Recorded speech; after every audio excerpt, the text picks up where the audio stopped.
وحده لا شريك له ونشهد أن سيدنا ومولانا محمدا عبده ورسوله صلى الله عليه وعلى آله وأصحابه وبارك وسلم تسليما كثيرا كثيرا أما بعد قال الله سبحانه وتعالى لقد كان لكم في رسول الله أسوة حسنة صدق اللہ العظیم۔ آپ صلی اللہ علیہ وسلم کی سیرت سلسلہ وار چل رہی تھی۔ 7 پارٹ جو ہے وہ میں بیان کر چکا ہوں، آج انشاءاللہ 8واں پارٹ ہے۔ حضور صلی اللہ علیہ وسلم کی سیرت میں سب سے امتیازی جو شان ہے، حالانکہ نبیوں کی سیرتیں ہیں، آدم علیہ السلام کی بھی سیرت ہے، نوح علیہ السلام کی بھی ہے، لیکن آپ صلی اللہ علیہ وسلم کی سیرت میں جو امتیازی شان ہے وہ ہے دل کی صفائی۔ اس لیے ایک بات میں کہا کرتا ہوں، تہجد پڑھنا آسان ہے، 7 چلے پیدل جماعت میں لگانا آسان ہے، پیدل حج کرنا آسان ہے، زکوٰۃ نکالنا بھی آسان ہے، لیکن اپنے دل کو صاف رکھنا یہ بہت مشکل ہے۔ اس پر گھر جا کر سوچتے رہنا میں نے کیا کہہ دیا، اپنے دل کو صاف رکھنا یہ ہماری شریعت میں بہت مشکل ہے، اسی لیے محنت کروائی جاتی ہے۔ حضور صلی اللہ علیہ وسلم کی پوری زندگی کا ایک خلاصہ ہے کہ اپنا دل صاف رکھنا، قلب سلیم جسے کہتے ہیں۔ بغیر دل کی صفائی کے کوئی عمل قبول نہیں ہوگا،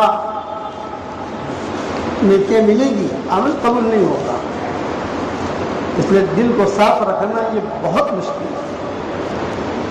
اب حضور صلی اللہ علیہ وسلم کی سیرت میں دیکھو، آپ صلی اللہ علیہ وسلم کی عمر 12-13 سال کی ہوئی تو ابو طالب کے ساتھ، مکہ والوں کے ساتھ آپ صلی اللہ علیہ وسلم کا سفر ہوا شام کا۔ اب 12-13 سال کی عمر میں ابھی تو کسی کو پتا نہیں ہے کہ نبی ہونے والے۔ 12-13 سال کی عمر میں لڑکا جو ہے تھوڑا دوڑتا ہے، کام کرتا ہے، گھریلو کام کرتا ہے۔ تو آپ صلی اللہ علیہ وسلم بھی قافلے والوں کا کام کرتے تھے،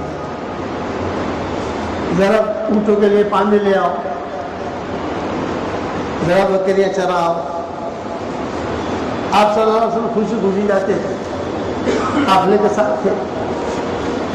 جب شام پہنچے تو وہاں کا جو بحیرہ راہب تھا یہ ٹاپ 1 تھا اس وقت میں۔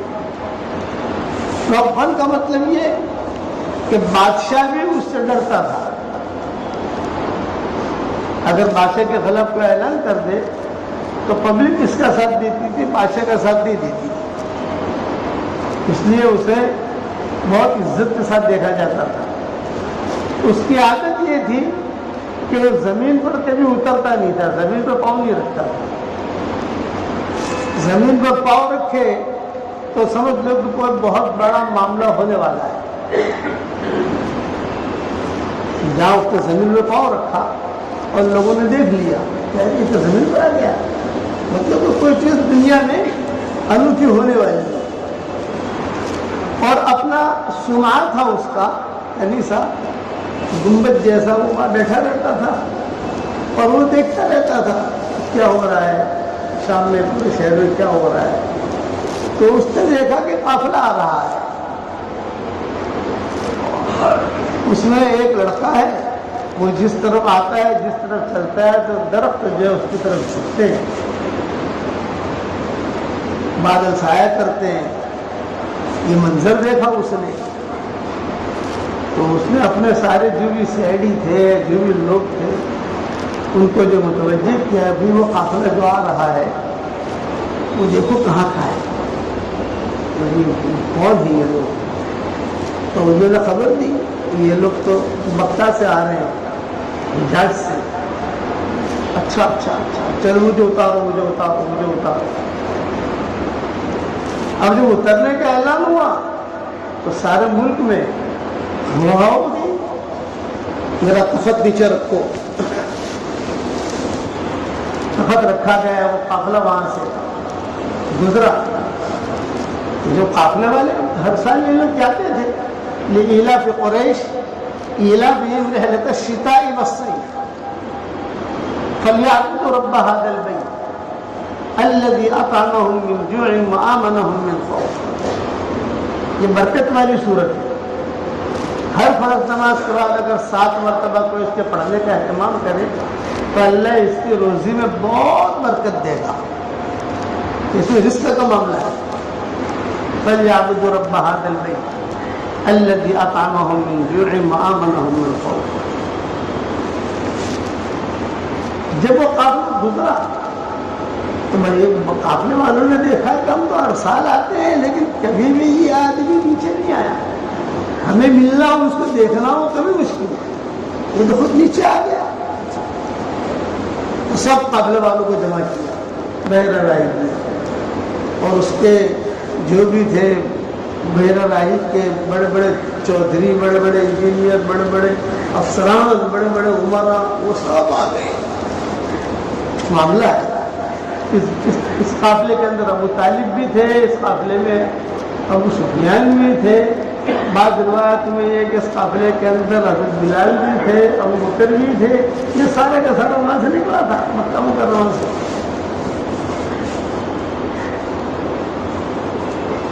جب بیٹھا تو اس نے اپنا تخت پر بیٹھا، اپنا سر پر یہ تاج وغیرہ لگا کر، اور بیٹھ کر کہا کہ بھی تمہارے قافلے کا امیر کون ہے، رسپانسبل کون ہے؟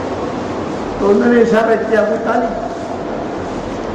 یہی بڑے تھے ابو طالب، اور حضور صلی اللہ علیہ وسلم پیچھے بیٹھے ہوئے، یہ سب آگے بیٹھے ہوئے چودھری جو تھے وہ ابو لہب، ابو جہل، یہ سارے کے سارے جو تھے یہ چودھری شمار ہوتے تھے۔ اب سب خوش، آج بحیرہ نے بلایا ہم کو، بحیرہ نے بلایا، بحیرہ نے بلایا۔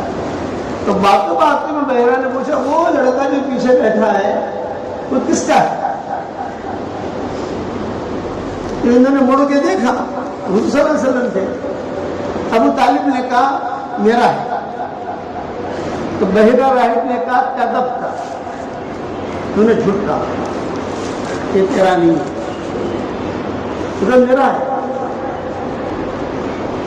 ہماری کتابوں میں یہ لکھا ہے، بڑی بڑی کتابیں لائی گئی، تورات انجیل کے ماہر تھے یہ لوگ، اور تو ایک ایک صفحہ الٹتا گیا اور کہتا گیا ہماری کتابوں میں یہ لکھا ہے آج کی تاریخ میں یہ لڑکا شام میں آئے گا، اور اس کے باپ کا بھی انتقال ہو چکا ہوگا، اس کی ماں کا بھی انتقال ہو چکا ہوگا، دادا کا بھی انتقال ہو چکا ہوگا، اور یہ اپنے چچا کے ساتھ آئے گا۔ تو جب بار بار ابو طالب کہتے رہے کہ میرا ہے، تو ابو سفیان قریب بیٹھے ہوئے تھے، جانتے تھے ابو سفیان نے کہا ابو طالب یہ آپ کا لڑکا کہاں ہے؟ ہم تو مکہ والے، آپ کے بھائی کا ہے، بتاؤ تو بادشاہ کے ساتھ، یہ بحیرہ راہب کے سامنے یہ میرے بھائی کا ہے۔ ابو طالب بولے کہ ہاں میرا بھائی کا ہے۔ تو پھر بحیرہ راہب نے کہا سبق تھا، تو نے سچ کہا۔ اب بحیرہ راہب جو ہے وہ سب سے ملاقاتیں، جیسے بڑا آدمی تھا، سب سے ملاقاتیں کی، یہ کیا وہ کیا، اور کہا کل اسی وقت میں میرے پاس آنا، تو سب کی دعوت ہے۔ اب یہ قریش والے خوش ہو گئے، مکہ والے،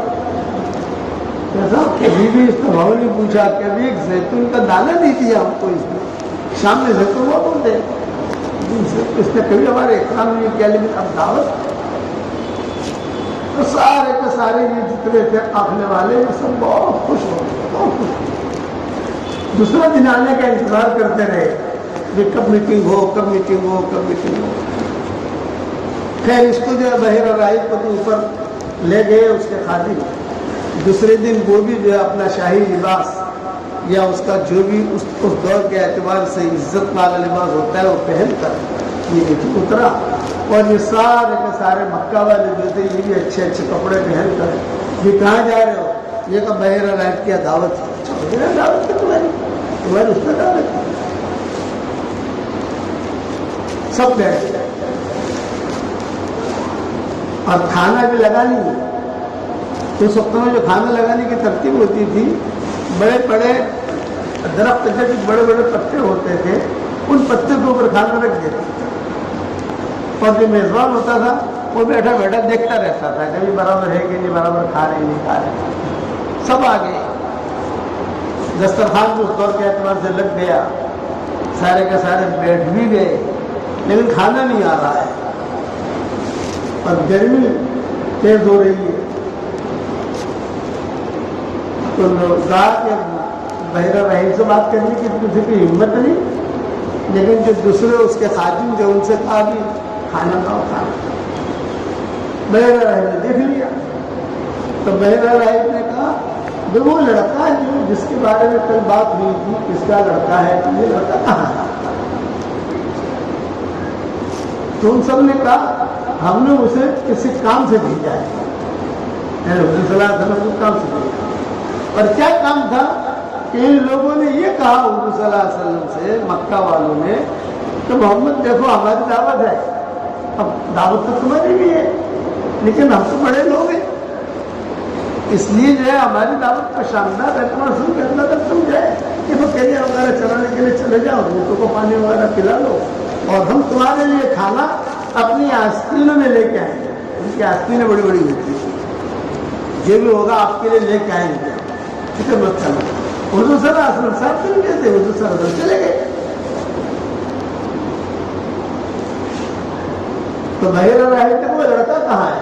ان سب نے کہا ہم نے اسے بکریاں چرانے یا اونٹوں کو پانی پلانے کے لیے بھیجا ہے۔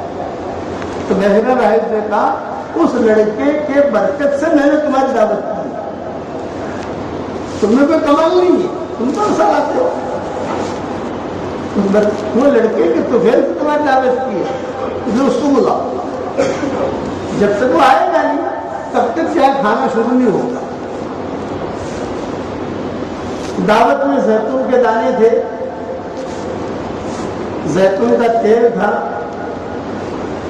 کھجوریں تھی، اس قسم کی چیزیں تھی، لیکن اس نے اپنے شاہی انداز سے دعوت کی تھی، شاہی انداز سے، کہ شاہی لوگوں کا انداز الگ ہوتا ہے، غریب لوگوں کا انداز الگ ہوتا ہے۔ حضور صلی اللہ علیہ وسلم کو بلانے کے لیے بھیجا، تو آپ صلی اللہ علیہ وسلم جو ہے وہ کوئی بکری جیسے بھاگ جاتی ہے تو آدمی پیچھے بھاگتا ہے پکڑنے کے لیے، تو کوئی ایک دو بکری آگے پیچھے ہو رہی تھی تو حضور صلی اللہ علیہ وسلم بھاگ رہے تو اس کو پکڑنے کے لیے، میں نے آ کر کہا کہ محمد چلو چلو آپ کو بلایا، آپ کو بلایا۔ وہاں پانی شام کے اندر نہریں بہت ہیں شام میں، اور میرا سفر بھی ہوا ہے، اور اب انشاءاللہ رمضان بعد ہمارا سفر پھر ہو رہا ہے شام کا، تو شام کھل گیا ماشاءاللہ۔ 10 دن ہم نے شام کے دیے ہیں اور 10 دن ترکی کے، بارڈر ہے دونوں جگہ جو ہے مدرسے کھل گئے ماشاءاللہ، کام بھی شروع ہو گیا۔ تو وہ پانی سے جلدی منہ وغیرہ صاف کر کے تھوڑا کپڑے وپڑے ٹھیک ٹھاک کر کے حضور صلی اللہ علیہ وسلم پہنچ گئے۔ جب حضور صلی اللہ علیہ وسلم پہنچے تو دیکھا کہ جتنے بھی یہ لوگ تھے سیٹھیے، یہ تو درخت کے سائے میں بیٹھے ہوئے تھے، حضور صلی اللہ علیہ وسلم کو سایہ نہیں ملا، تو حضور صلی اللہ علیہ وسلم جب دھوپ میں بیٹھ گئے، جہاں دھوپ میں بیٹھے تو یہ درخت بھی یہاں سایہ کر رہے تھے، وہ درخت چل کر حضور کو سایہ کرنے لگے۔ ابھی آپ کو نبوت نہیں ملی۔ تو بحیرہ راہب نے کہا کہ دیکھو یہ لڑکا جو ہے یہ بہت بڑا لڑکا ہے جو یہاں آیا ہے اور بہت بڑا نبی ہونے والا ہے، دیکھو تم سب جس درخت کے نیچے تم بیٹھے تھے وہی درخت کے نیچے وہاں جا کے سایہ کرنا شروع کر دیا، اور میں بلاتا ہوں دیکھو محمد آ گیا، چلا جو حضور صلی اللہ علیہ وسلم آ گیا ہے، اب آگے میں وہ درخت چل کر سایہ کرنے لگے۔ تو بحیرہ راہب نے کہا یہ بات ہے، میں کبھی تم کو تمہارا بھاؤ پوچھتا نہیں، کبھی تم کو پتا کتنے سالوں سے تمہارا قافلے یہاں آ رہے ہیں، لیکن کبھی میں نے تمہاری طرف کو توجہ نہیں کی، کوئی اتفاق نہیں کیا، اپنے مطلب جو ہو اس نے اس لڑکی کی وجہ۔ اور دیکھو ایک بات بتاتا ہوں، ذمہ دار کون ہے؟ ابو طالب میں۔ دوسرا ذمہ دار کون ہے؟ ابو سفیان۔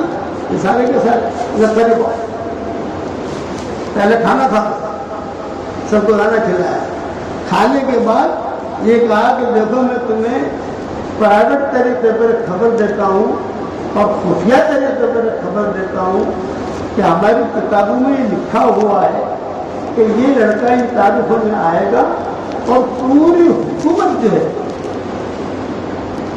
اسے معلوم ہے، بڑے بڑے راہی، بڑے بڑے پادری، اگر کہ میں سب کا بڑا ہوں لیکن پوری حکومت جو ہے وہ اس کو پتا ہے، بادشاہ کو بھی پتا ہے، اور بادشاہ نے کچھ لوگ روانہ کر دیے ہیں کہ بچہ جہاں ملے وہاں قتل کرو۔ اس لیے میری اپنی رائے یہ ہے کہ آپ لوگ دیر مت کرو، فوراً اس بچے کو آپ لوگ مکہ مکرمہ میں، اب اتنا دور سے آئے ہیں، بغیر دھندے کے بھیجنا، بغیر دھندے کے جانا، خرچہ ہوا ہے آنے کا، محنت لگی ہے، بہت لمبا سفر ہے مکہ مکرمہ سے شام کا، بہت لمبا سفر ہے، 3-4 ہزار کلومیٹر ہوگا، پھر اس سے بھی زیادہ ہوگا۔ تو اس پٹری پر میں نے بہت سفر کی ہے، تو وہ اس نے کہا کہ فوراً تم نے اسے بھیجو، اور کچھ ہی منٹوں کے اندر بادشاہ کی طرف سے آرڈر آئے گا۔ ابھی یہ بات ہو رہی ہے کہ 3 بڑے بڑے پولیس والے یہ بحیرہ راہب کے پاس آئے، یہ تو سلسلے بیٹھے ہوئے، ابو طالب بھی بیٹھے ہوئے، ابو سفیان بھی بیٹھے ہوئے، اور بادشاہ کو آرڈر دکھایا بحیرہ راہب، یہ کہا ہمیں بادشاہ نے بھیجا ہے، اور بادشاہ نے یہ کہہ کر بھیجا ہے کہ یہ لڑکا جو ہے آج کی تاریخ میں یہاں آنے والا ہے، آپ چونکہ اس علاقے کے بڑے ہیں تو اگر یہ لڑکا آپ تک پہنچا ہو اور یہ لڑکا آپ کو ملا ہو تو ہمیں دے دو۔ بادشاہ نے کہا ہے کہ کسی کو پوچھنا ہی نہیں ہے، وہ لڑکا جہاں ملے قتل ہی کرو تاکہ اس کا دین دنیا میں نہ بھیجے۔ یہ بحیرہ راہب سے کہا 3 پولیس والوں نے، یہ پولیس والوں کو جملے میں سمجھانے کے لیے کہہ رہا ہوں، بڑے لوگ تھے، بڑے افسران تھے حکومت کی لائن میں۔ تو بحیرہ راہب جو ہے وہ دائیں بائیں دیکھنے لگا، دوسرا سو سامنے بیٹھے ہوئے، اور یہ بھی کہا ایسا کپڑا پہنا ہوا ہوگا،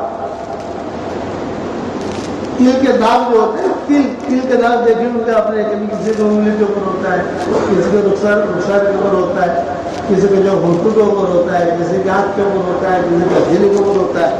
یہ ایک مستقل علم ہے تل کا، جو اس زمانے میں عام تھا، یہاں اس کا تل ہوگا، یہ ہوگا، یہ ہوگا۔ آپ جو ہے وہ لڑکا ہمارے حوالے کرو، آپ کا کام نہیں۔ یہ 3 بیٹھے ہوئے بات کر رہے ہیں، حضور صلی اللہ علیہ وسلم بھی بیٹھے ہوئے اور سارا قافلہ بیٹھا ہوا ہے، تو اس میں سے ایک کہنے کا پڑے گئی حضور کو، ارے یہ تو یہ بیٹھا ہے، ہاذا ہوا ذا، یہ عربی میں ہاذا ہوا ذا، ارے یہ ہاتھ دکھاؤ، ہاتھ دکھاؤ، یہ دکھاؤ، سب وہ جو لکھا ہوا تھا وہ سب موجود تھا۔ تو بحیرہ راہب بھی سمجھدار تھا، اس نے ان تینوں سے کہا کہ دیکھو یہ وہی لڑکا ہے، لیکن ہماری کتابوں میں یہ بھی لکھا ہے کہ کوئی اسے قتل نہیں کر سکتا، یہ تمہاری تلوار اسے مار نہیں سکتا، بادشاہ کو قتل نہیں کر سکتا، یہ آخر اس دور کا آخر زمانے کا نبی ہونے والا ہے، کوئی مار نہیں سکتا اسے، اس لیے کالی ہنڈیا تم اپنے سر میں کیوں لیتے ہو؟ یہ بحیرہ راہب تھا، وہ تینوں بھی سمجھدار تھے، آسمانی کتابوں کے ماہر تھے، تو انہوں نے کہا تم کیا کہنا، بادشاہ کو رپورٹ کیا دے؟ بادشاہ کو رپورٹ دے تو نہیں ملا، اور بولے ہمیں جانا تو پڑے گا بادشاہ کے پاس، یہ بادشاہ کے پاس جانے کی ضرورت نہیں ہے، یہ رپورٹ دے دو کہ ہمیں نہیں ملا اور ہم ڈھونڈنے کے لیے یمن جا رہے ہیں، یمن تو حضور صلی اللہ علیہ وسلم تھے نہیں، ہم ڈھونڈنے کے لیے یمن جا رہے ہیں، یہاں ہمیں نہیں ملا ہے، اتنا رپورٹ دے دو۔ ان تینوں نے ایک دوسرے کی طرف دیکھا. آپ صلی اللہ علیہ وسلم کو کچھ پتا نہیں کیا ہو رہا ہے, آپ بیٹھے ہوئے. لیکن وہ ابو سفیان اور ابو طالب اور ابو جہل, ابو لہب, یہ تو سب ہوشیار لوگ تھے. وہ سمجھ گئے کہ یہ مسئلہ ہے اس بچے کا. وہ تینوں کو جو ہے بحیرہ راہب نے کھانا وغیرہ کھلایا, اکرام کیا, انہیں ہدیہ ہدایت دیے, اور ان تینوں کو کہا رپورٹ میرے سامنے بناؤ, میں بھی دستخط کر لیتا ہوں. یعنی اس کے دستخط سے بات محسوس ہو جائے گی, میں بھی دستخط کر لیتا ہوں اور تم بھی دستخط کر لو. بادشاہ تک میں خود پہنچا دیتا ہوں. بادشاہ سے کہہ دیتا لوگ بحیرہ راہب, اور تم چلے جاؤ یہاں سے, یمن چلے جاؤ, جہاں جانا ہے وہاں چلے جاؤ. اس بچے کو چھوڑو.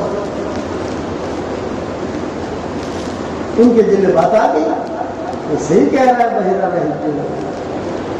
فوراً جو ہے رپورٹ تیار کی گئی. بحیرہ راہب نے دستخط کر لیے, اس کے ہاتھ کے نیچے کے جو لوگ تھے افسران, انہوں نے دستخط کر لیے, سب نے جو ہے. اور یہ رپورٹ بنا کر بحیرہ راہب نے بادشاہ کے لیے کسی آدمی کو دینے کے لیے کسی کو بھیج دیا, اور ان تینوں سے کہہ دیا یہاں سے روانہ ہوگا تم یمن. لیکن شام اور یمن یہ دونوں تجارت کی چیزیں تھیں اس دور کے. کہاں جا کے آئے؟ یمن جا کر آئے. تم کہاں جا کے آئے؟ شام جا کر آئے. بڑا سمجھا جاتا. خیر یہ روانہ ہو گئے. حضور صلی اللہ علیہ وسلم تو وہیں رہے. پھر جب یہ دونوں تینوں جو افسران تھے روانہ ہو گئے, تو اب یہ بحیرہ راہب نے پھر سے قافلے کو بلایا, اور قافلے کو بلا کر کہا کہ دیکھو ابھی تو معاملہ حل ہو گیا, لیکن ہو سکتا ہے کہ بادشاہ جو ہے پھر سے کوئی سیاحی بھیجے, کچھ دوسرے لوگ بھیجے. اس لیے میری رائے یہ ہے کہ اس بچے کو یہاں سے فوراً مکہ مکرمہ بھیج دو, تم لوگ رہو یہاں. تو ابو طالب کی بات سمجھ میں ہے کہ ہاں بھیج دینا چاہیے, لیکن کون لے کے جائے؟ مطلب کیا ہے, ہمیں دھندا بندہ تو ہوا نہیں, اب تو دھندا کریں گے, پیسہ جمع کریں گے, پھر جائیں گے. تو ابو طالب نے خطبہ پڑھا اس دور کے اعتبار سے. حضور صلی اللہ علیہ وسلم بیٹھے ہوئے, آپ صلی اللہ علیہ وسلم کو اتنا پتا ہے کہ میرے بارے میں کچھ ہو رہا ہے, یعنی بات چل رہی ہے میرے بارے میں. دل کے ساتھ تھے, سلیم الفطرت. میرا یہ جملہ یاد رکھنا, ہر نیکی کرنا آسان ہے, دل کو صاف رکھنا بہت مشکل. اور دل صاف ہوگا تو ہی نیکی قبول ہوگی, ورنہ نہیں ہوگی. اس کے لیے پاپڑ پھیلنے پڑتے ہیں. آپ صلی اللہ علیہ وسلم فرماتے ہیں میرے سامنے کسی کی شکایت مت کرو. دوسرا تم کو فرماتے ہیں میرے سامنے کسی کی شکایت مت کرو. میں تمہارے پاس آؤں دل کی صفائی کے ساتھ آؤں, تمہارے پاس گھر میں آؤں دل کی صفائی کے ساتھ. آج ہمارے یہاں تو کچرے بھرے ہوئے. رات میں کسی جگہ پروگرام میں تھا, کسی پروگرام تھا, کافی مجمع جمع تھا, تو ساتھی جمع تھے, میں نے یہ بیان کیا, لیکن تفصیل سے بیان کیا. چلے لگانا تو بہت آسان ہے, پیدل حج کرنا بھی آسان ہے, مدرسہ بنانا بھی آسان ہے, لیکن دل کا صاف رکھنا ہے بہت مشکل ہے. آج ہمارے مجمع کے اندر دیکھو, آپ مجمع چھوڑو, گھر میں دیکھو, ٹی وی کے دل میں کچھ کچرا بھرا ہوا ہے, شوہر کے دل میں کچھ کچرا بھرا ہوا ہے, پارٹنر کے دل میں کچھ کچرا بھرا ہوا ہے. کہاں سے آئے گی اللہ کی مدد؟ اب ابو طالب نے اعلان کیا بھی معاملہ یہاں تک پہنچا ہے, اب بتاؤ بھائی کون لے کے جائے؟ اس بچے کو یہاں اکیلا تو چھوڑ نہیں سکتے, اور اکیلے کسی کے ساتھ مکہ بھیج نہیں سکتے. بتاؤ کون تیار ہے, کون تیار ہے, کون تیار ہے, کون تیار ہے؟ کوئی تیار نہیں ہوا, کوئی تیار نہیں ہوا. حالانکہ تھے سارے کے سارے طاقتور, کوئی تیار نہیں. تو بعض روایتوں میں یہ ہے کہ حضرت ابو بکر اور حضرت بلال تیار ہو گئے. حافظ ابن حجر نے لکھا ہے یہ دونوں تیار ہو گئے, یہ ہم لے کے جائیں. تو ابو طالب نے فوراً حضرت ابو بکر حضرت بلال کو جو حوالے کر دیا تو تم لے کے جاؤ. تو حضور صلی اللہ علیہ وسلم جو ہے جاتے ہوئے یہ کھیلتے تھے, یہ بھاگے, آپ کو کچھ پتا نہیں ہے کیا ہوا ہے, نہیں آئے اور واپس کچھ پتا نہیں. تو ابو بکر بلال ابو بکر کہتے تھے یا محمد ہم سے سبھی یا میں ٹھیک ٹھیک چلو تم وہاں چلے جاتے ہو, وہاں کوئی جانور ہو، کوئی سانپ ہو، کوئی چیز ہو، پھر چلو یہ کہہ کر یہ صدیق اکبر یہ کہا کرتے تھے کہ بچپن میں ہم کہتے تھے امش سویہ، اب حضور ہمیں کہتے ہیں امش سویہ. ہم کہتے تھے محمد سیدھے سیدھے چلو، سیدھے یہ پٹری ہے. اب حضور ہمیں کہتے ہیں کہ تو لوگ سیدھے سیدھے چلو. یہ روایت میں لکھا. اب مکہ مکرمہ پہنچے. مکہ مکرمہ پہنچے تو مکہ مکرمہ میں تو کہیں چچا بھی یہاں ہے، چچی بھی یہاں ہے، فاطمہ بھی یہاں ہے، فاطمہ حسنیہ وہ بھی یہاں ہے، اب سارے کے سارے بھی یہاں ہیں، گھر والے یہاں ہیں. تو حضور صلی اللہ علیہ وسلم کیا کریں گے؟ مکہ مکرمہ پہنچ گئے، ہو گیا، جان بچی، ان کے فتنوں سے بچے حضور صلی اللہ علیہ وسلم. تو کتابوں میں لکھا ہے کہ کبھی حضور صلی اللہ علیہ وسلم کسی کے گھر چلے جاتے، کبھی کسی کے گھر چلے جاتے. عبداللہ ابن جدعان ایک آدمی تھا، عبداللہ ابن جدعان اور عبداللہ ابن سعید، ان دونوں کے نام حدیث سنا. عبداللہ ابن جدعان یہ حضرت عائشہ رضی اللہ تعالیٰ عنہ کا چچا کا بھائی تھا، اور عبداللہ ابن سعید یہ حضور صلی اللہ علیہ وسلم کے پارٹنر تھے. یہ دونوں نام یاد رکھنا تو اگلا مضمون سمجھ میں آئے گا آپ کو. تو عبداللہ ابن جدعان جو ہے بڑی حویلی تھی اور سخی آدمی. تو حضرت عائشہ رضی اللہ تعالیٰ عنہ نے ایک مرتبہ حضور صلی اللہ علیہ وسلم سے مدینہ منورہ نے پوچھا کہ حضرت آپ عبداللہ ابن جدعان کو پہچانتے ہو؟ آپ نے فرمایا ہاں ہاں. اس کی تو بہت بڑی حویلی تھی. میں جب بکرے چراتے چراتے تھک جاتا تھا تو اس کے حویلی کے باہر چھوٹے سے جو سایہ ہوتا تھا وہاں میں بیٹھ جاتا تھا. عبداللہ ابن جدعان یہ حضرت عائشہ کا حقیقی چچا کا بھائی تھا. تو اور کبھی کبھار وہ اندر سے کچھ پانی دے دیتا تھا، کھجور دے دیتا تھا. اور میری حالت یہ تھی کہ گرمی بہت لگتی تھی، تو اس کا جو آنگن تھا، آنگن بڑا تھا، تو اس میں سایہ دیکھتا تھا میں سایہ کون سا ہے، باہر جا کر بکریوں کی طرف کھڑا کر کے میں بیٹھ جاتا. تو حضرت عائشہ نے پوچھا کہ حضرت اس نے تو بہت خیر خیرات کی ہے، کیا اس کو ثواب ملے گا؟ آپ نے فرمایا خیر خیرات تو اس نے بہت کی ہے، اور اس نے بچپن کے اندر میری مدد بھی بہت کی ہے، لیکن وہ جہنم میں. حضرت عائشہ نے کہا کیوں؟ تو حضور صلی اللہ علیہ وسلم نے فرمایا اگر ایک دعا پڑھ لیتا ہو تو اب جنت میں ہوگا. حضرت عائشہ نے پوچھا کون سی دعا؟ پڑھ لو میرے ساتھ، رب اغفر لی خطیئتی یوم الدین. یہ حضور نے فرمایا حضرت عائشہ سے. اتنا جملہ اگر کہہ دیتا ہو تو اس کا سارا کا سارا کام جو ہے وہ بھلائی کی طرف آ جائے. لیکن اس نے کبھی بھی یہ جملہ نہیں کہا کہ اللہ تو مجھے معاف کر دے اور قیامت کے دن تو مجھے رسوا مت کرنا. اتنا بھی کہہ دیتا ہے تو اللہ تعالیٰ اسے اس کی سخاوت کی وجہ سے معاف کر دے. یہ کہا ہی نہیں. اب مکہ مکرمہ میں کتنی منٹ باقی؟ 2 منٹ. اب مکہ مکرمہ حضور صلی اللہ علیہ وسلم آئے، کچھ دنوں کے بعد جو ہے یہ سارے کا سارا قافلہ بھی آ گیا. اب جو قافلہ آیا تو یہ عربوں کی عادت تھی لڑائی کرنے کی، لڑائیاں کرتے تھے.